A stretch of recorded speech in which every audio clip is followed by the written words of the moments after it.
You only need to go on to like the Scooby Doo side of Twitter right now to see so many tweets saying everything that the Velma show got wrong, Mystery Incorporated got right.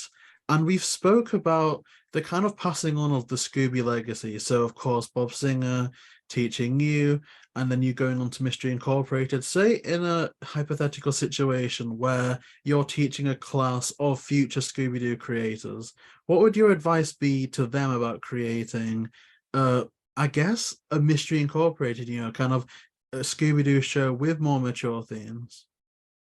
Well,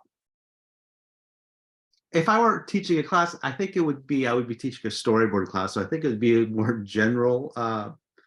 Sorry, I keep bumping into the laptop. I think it would be. I would probably convey the same information that I got from Bob. And by the way, also that was my first introduction to storyboards. I also my education about storyboards happened from all the other directors and producers I went on to work with as I went along from show to show. But I just say, study film, study filmmaking. It applies to comedies, drama, or horror or action. Study filmmaking and make sure, just like Bob said, does this make sense even with the sound off? Are you able to follow it? Is it cinematic?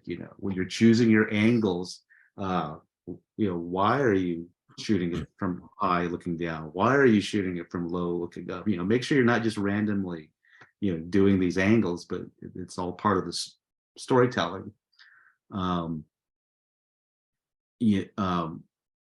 Don't forget, in an action sequence, besides all the punching and kicking and cool moves, that these are personalities and characters in there that we have to love and care about, or we're just watching a bunch of stuff happening. You have to be scared something bad's going to happen to who you like in this conflict.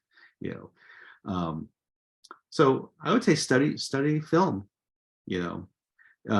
As far as anybody who wants to create a Scooby-Doo series someday, I'm not sure what I would tell them, but I remember when I came on to Mr. Incorporated, one of the things that Tony Savoni mentioned to me that I just loved, and he just said, one thing to always remember about Scooby-Doo, the key ingredients is, it just sounded funny to me, but it's so true. He said, fear, food, and flashlights. Make sure we always have fear, food, and flashlights, and that's and then you could do a dramatic version, you could do a scary version, you could do a straight version, you can do a comedy version. As long as you kind of don't forget those things that make the show fun.